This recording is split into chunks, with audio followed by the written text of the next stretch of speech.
में 4 लाइन कवि जी संकेत कैलम। बाबा कैसे मास्टर?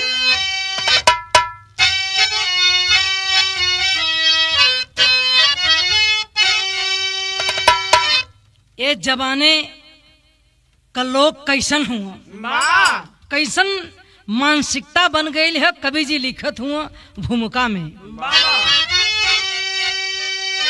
गिर गई सोच है मर गई आत्मा, ए जमाना कहाँ से कहाँ आ गया, बाबा जो न होना कभी अब वही हो रहा, कैसा अंधेरा घना छा गया, दौलत का ऐसा नशा चढ़ गया, सारा रिश्ता यो नाता बदल ही गया, आ गया ऐसी हवस की लगी है जिगर में, घर की तनों का नफरत नहीं जल गया।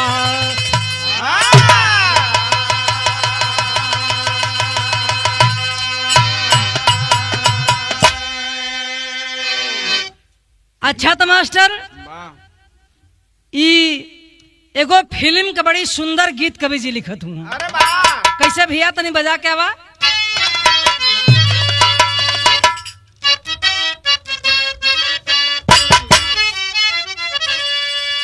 कि कजरा मुहब्बत वाला अखियों में ऐसा जाला,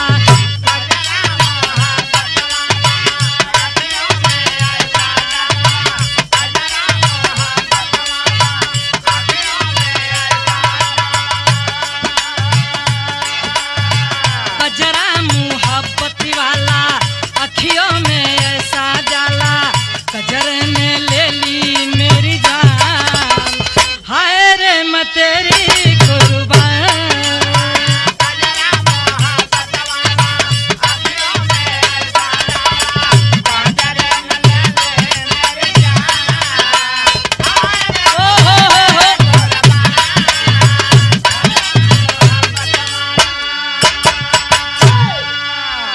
लेकिन कवि जी बिरहा में बड़ी सुंदर भाव लिखला। कैसे मास्टर? भइले जमाना ऐसन समझ न आवे कैसन,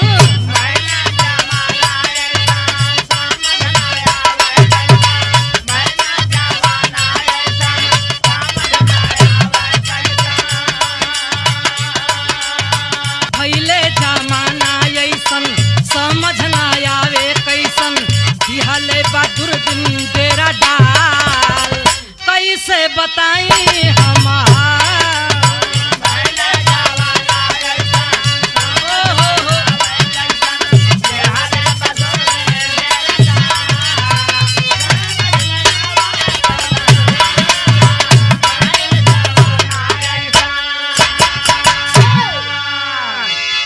अच्छा तो भैया कहानी शुरुआत है।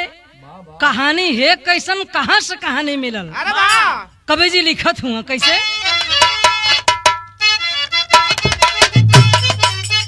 जियो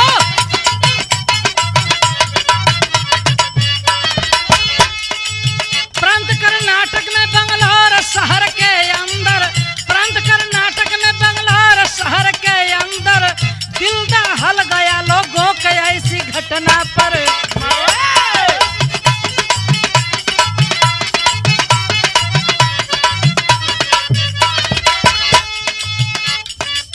माता पिता के संग अर्चना खुशहाल रही, माता पिता के साथ अर्चना खुशहाल रही, पढ़ाई कर रही सुंदर जो बेमिसाल रही।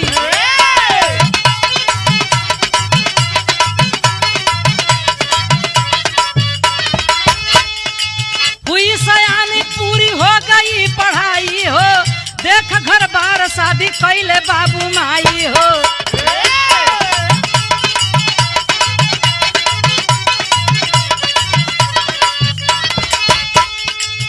बन के दुल्हन हो ससुरवा अपन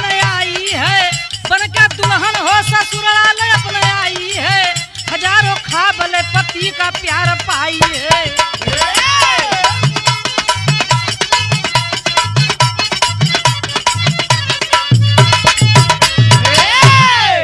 बात के समझला, कहानी मिलल कहाँ के?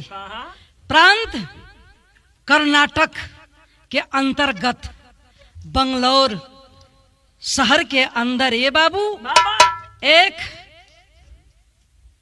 माता पिता रहत रहल।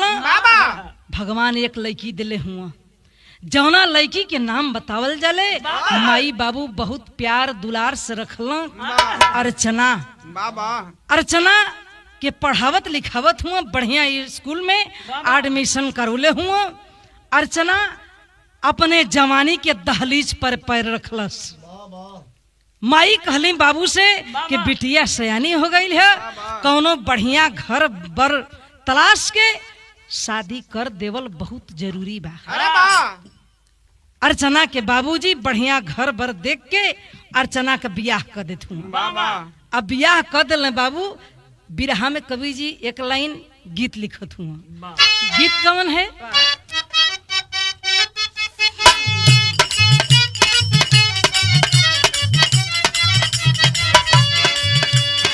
मास्टर गीत बजौलो, कौनो मेहरारू का मरद बड़ा मन चढ़ू रहल। मेहरारू बतावत है कि एकदम होश में हो जा। अपने ओकर शादी होले अपना नैहर में, अपने ससुरा से जब आइल है, अपने मर्दा के बात अपने यार से बतावत है। का कहे? कहल हमर माने सैया तोहरा नियन अरऊ नायल गरजी हमें हो।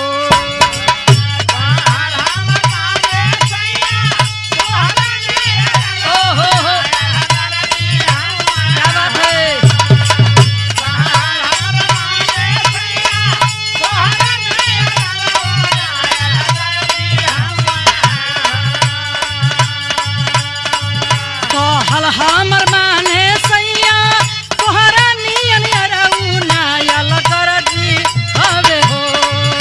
किचोलिया किस्म किस्म के सिया, किचोलिया किस्म किस्म के सिया, बलमुआ गरजी हवे हो।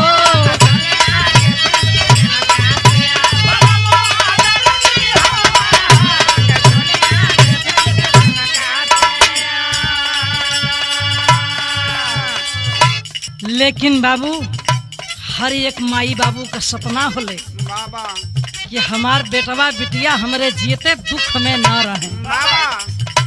अर्चना का बियाह भइल है। बिरहा में कवि जी भाव लिखत हूँ कैसे?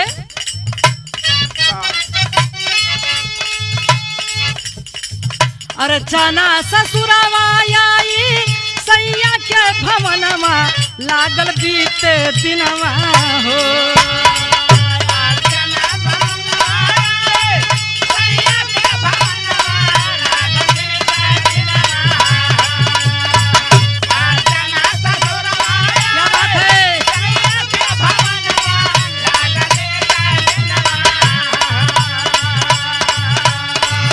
अर्चना ससुरवा आई सैया के भवनवा बीतेला गल दिनवा हो। पूरा हो गईले सपनवा, पूरा हो गईले सपनवा, खुशी भइले मनवा हो। पूरा भइले सपनवा, खुशी भइले मनवा, पूरा हो गईले सपनवा। अर्चना अपना ससुराल में आइल है, बड़ी हंसी खुशी से दिन बीते लागल ले बाबू। धीरे धीरे समय के साथ अर्चना के बेटा बेटी भी हो गई ना। कवि जी लिखत हूँ कैसे? बेटा यौरी बेटी पाके भइल खुशहाल।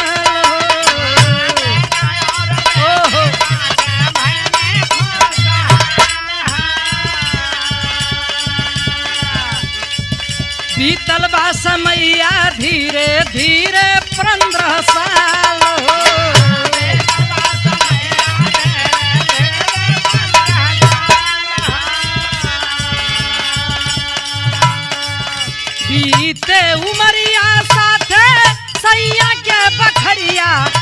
धियानवा कैले हो।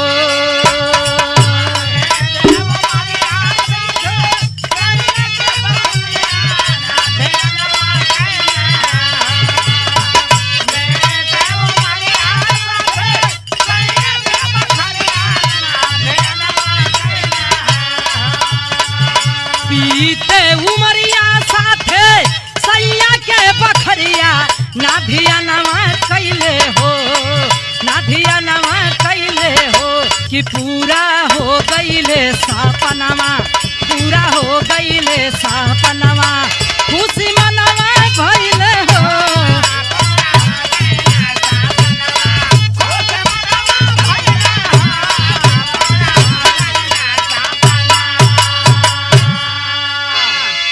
ए भैया इधर अर्चना के भगवान एगो बेटी और एगो बेटा दिले हुआ। बाबा जौना बिटिया के नाम बतावल जाले उविका वाह और बेटा के नाम अंशु बतावल गईल। अरे वाह धीरे धीरे 15 साल बीत जाले ए भैया।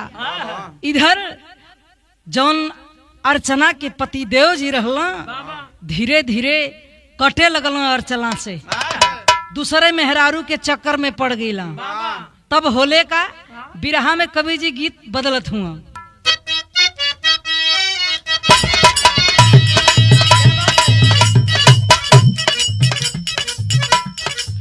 मास्टर गीत बजौला बाबा कि छोड़ी गमना हरि में हरिया,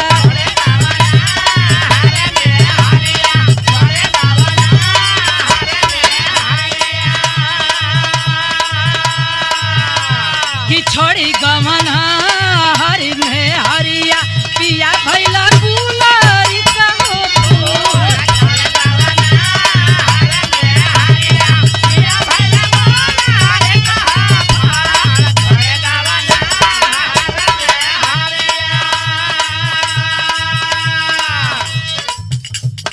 धीरे धीरे समय बीते लगल ए बाबू। बेटा बेटी भी अर्चना को हो गईला। इधर अर्चना के पति देव दूसरे औरत के जाल में फंस चुकल हुआ। बाबा बिरहा में कवि जी भाव लिखत हुआ कैसे?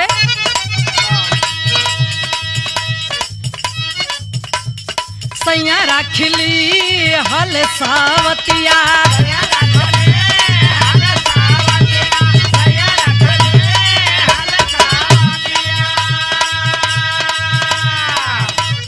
सैया राखिली हल सावतिया, बेधेल कर जला में हो सूल।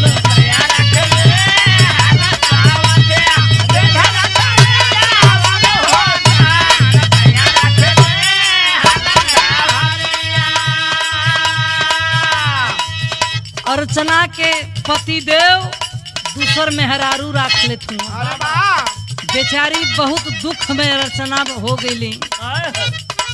इधर होले का देखे हर जाना पिया 15 करोड़ हो।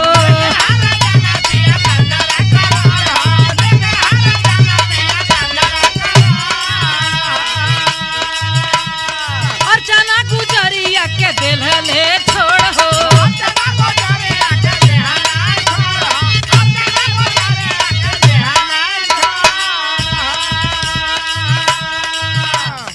कम नहीं करल हो मतिया,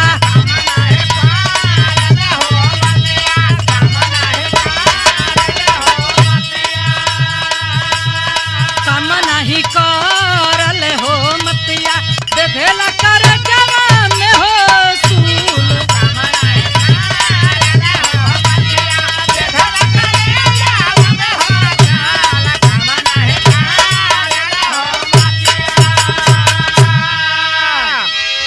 ये भैया इधर अर्चना के साथ में अर्चना के पति देव बरियार धोखा दे दिला।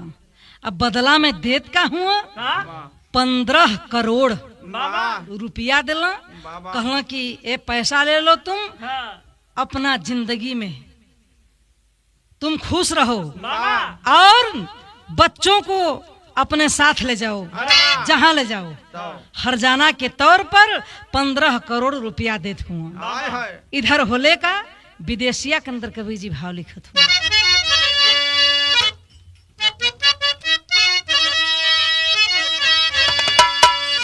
बेटा बेटी साथे लेके हाय हाय हाय। अर्चना गुजरिया हो, नैहर में आईली छोड़ी सैया के भवनवा। हाय हाय। अर्चना के बाबू देखी बेटी के विपत्तिया हो, हाय हाय हाय। अरे नावे कई दिहल अपना मकनवा। हाय हाय हाय। बिटिया के परेशानी विपत देख के अर्चना के बाबूजी एगो मकान अर्चना के नामे रजिस्ट्री कर दिला। बाबा इधर भाई होले का का कि रियल एस्टेट वाला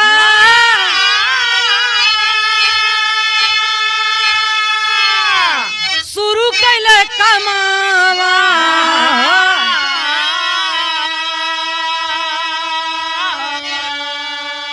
अरे अर्चना करेली बेटा बेटी के पालना।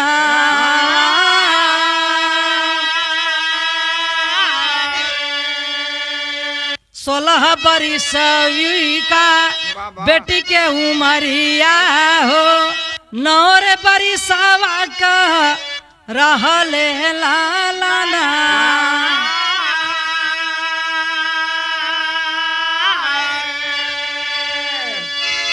इधर अर्चना बाबूजी हाय हाय। रियल एस्टेट वाला काम शुरू करती है, बाबा जमीन खरीदे और बेचे वाला। अरे वाह।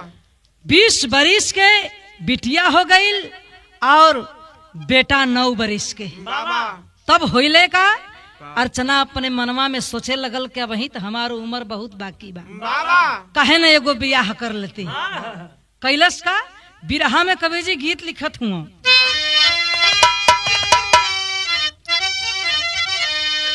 सावन महीनवा के सवनैया निकल गेला, काला तिल गलवा के गोरैया निकल गेला।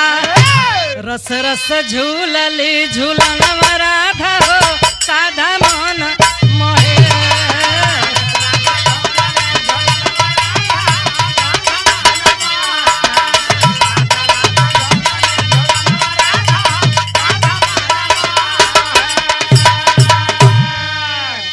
बिरहा में कवि जी लिखत हुआ। बाबा इधर अर्चना कैलस का बाबूजी का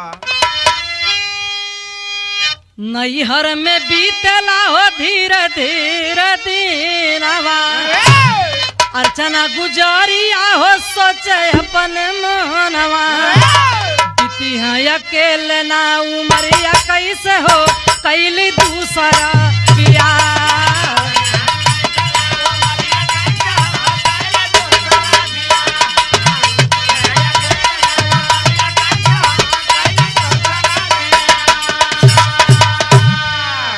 इधर अर्चना सोचे लगल कि हमार उम्र वही बहुत बाकी है, अगर कौनो बढ़िया आदमी नीमन आदमी मिल जाई तो ठीक है। रुपया पैसा का कमी है नहीं खे हमरे पास, हमार धंधा कारोबार चलते है। भइल का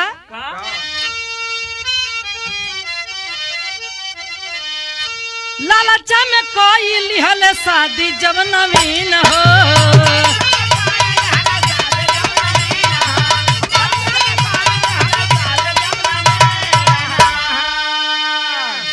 अर्चना के साथ रहल बीतल कुछ दिन हो।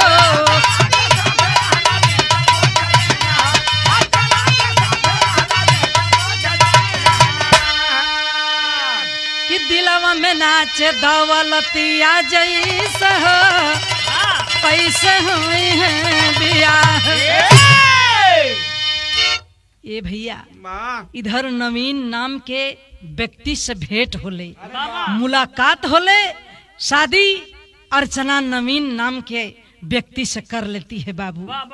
आए है लेकिन अर्चना निर्छल रहल, सोचलस कि हमार जीवन साथी एगो मिल जाई, हमारे जिंदगी आसान हो जाई।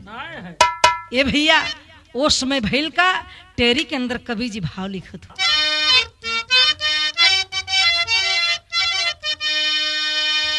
कि अरे मोरे राम का तिलाना जब इरादा हो गया, दौलत के पीछे है पागल हुआ जमाना।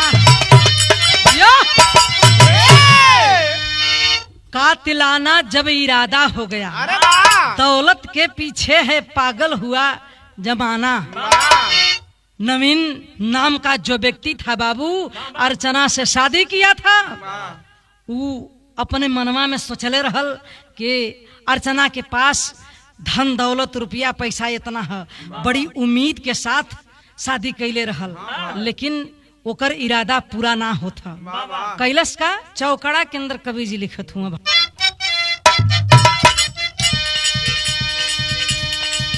पाया ना दौलत नवीन तब,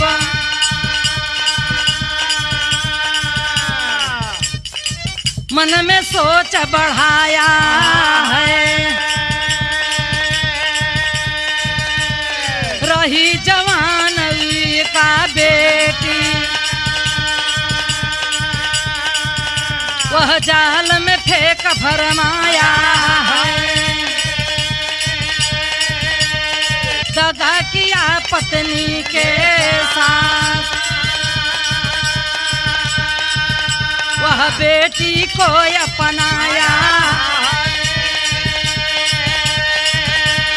साथ में बेटी से मिलकर, साथ में बेटी से मिलकर हत्या का पहलवाया है।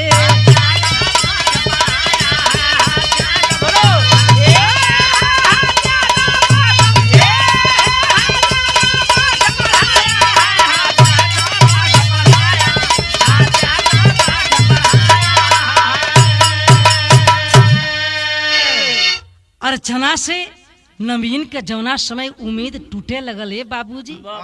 उस समय नवीन वही लड़किया के अपना जाल में फंसौलस। लड़किया भी 18-20 साल का हो ही गई रहल, लड़किया के अपने प्रेम के जाल में फंसा लेता है।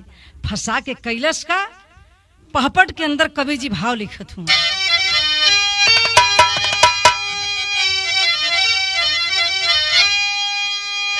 बाप बना है यार हो तैयार आधी रतिया में, बाप बना है यार हो तैयार आधी रतिया में, अब बेटी के मारल बा जैसे मतिया आधी रतिया में।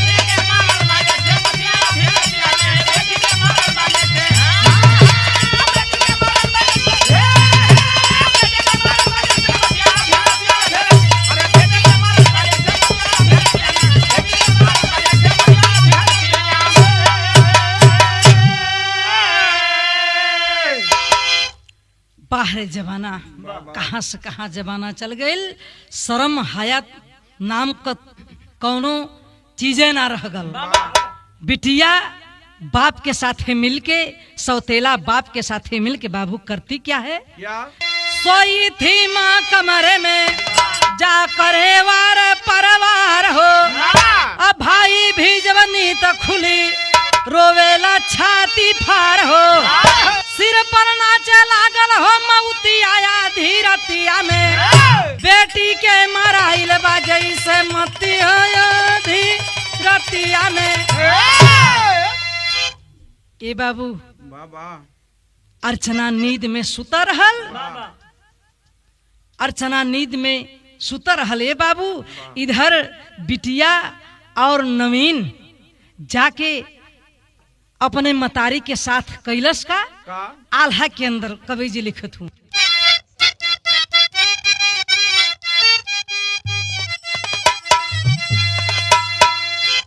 कि धन्य रे समैया बेटी, ऐसनो बिटिया ये दुनिया में है, कि धन्य रे समैया बेटी बनली कसैया भैया,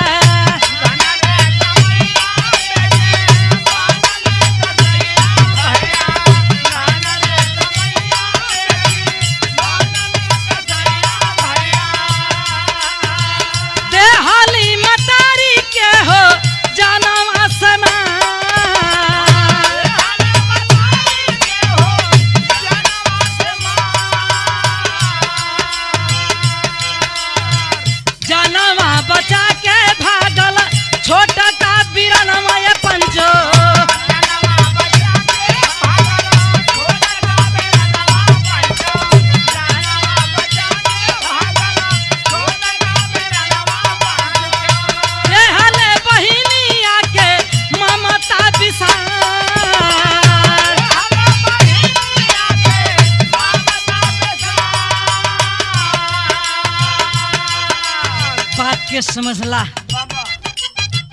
अपने मतारी के बिटिया मरला के बाद भैया इधर छोटका जो भैया रहल जान बचा के अपन घर से बहरा भागल बा। इधर होले का थानावा पजाई के बा या न छोटका भैया कइले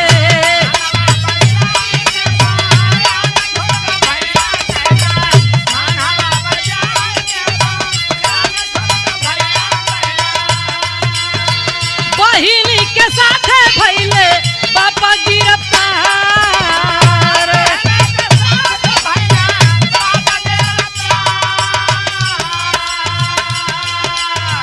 बापा और बिटिया के रिश्ता कलंकित भइले।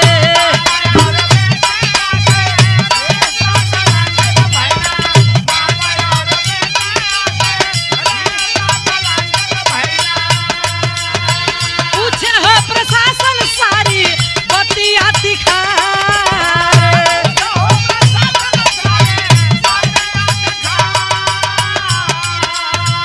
माई का याद कई के छोटा का बिरनवा झंझे।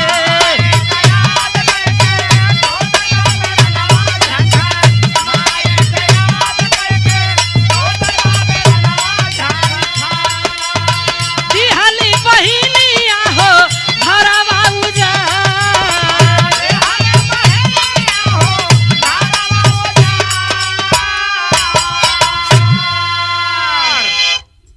ये भैया जो लड़कवा रहल जाके थाने पर बयान कैलस। पुलिस आके अपना काम करती है, गिरफ्तार करती है। बहनिया और नवीन के सारी हकीकत बतावे में तनिको देर ना लगल। सारी बतिये दोनों बता दिलस कि ऐसे ऐसे हम लोग कैली।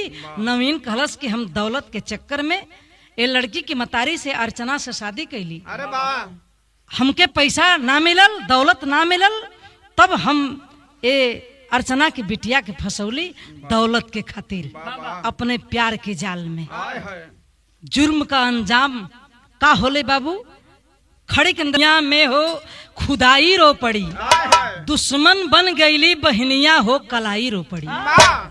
ए बाबू या बाबू और नवीन सौतेला बाप जिला जेल में सजा काटत हूँ। बिरहा के आखिरी भाव मिलल यही हमार कहानी रहल बिरहा का।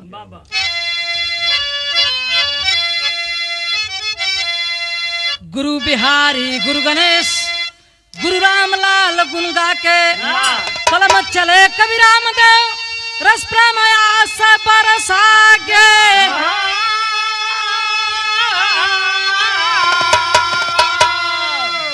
कातिलाना जब इरादा हो गया, अरे कातिलाना जब इरादा हो गया तो कविता अरविंद गुरु